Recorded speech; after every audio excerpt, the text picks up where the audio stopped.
आज होता श्रावणातला दुसरा सोमवार आणि माझा आज उपवास होता आणि मी इथे महादेवांची पूजा करत होती. दुधाने अभिषेक करत होती.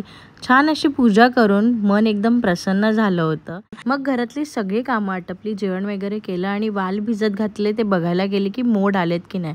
पण वालाला मोड आलाच नव्हता. मग मी ते वाल घेऊन घरी गेली. आईला सोलायला दिले वाल, कारण का वाल सोलायला खूप जास्त टाईम लागतो म्हणून आई सोलत होती. सो मिम्मीला घरी गेल्यावर लाड केले आणि इथे मम्मी पप्पांची जुगलबंदी चालू होती. एकमेकांची कंप्लेंट सांगत होते आणि दोघं एकमेकांवर हसत होते आणि मला पण खूप जास्त हसायला येत होतं.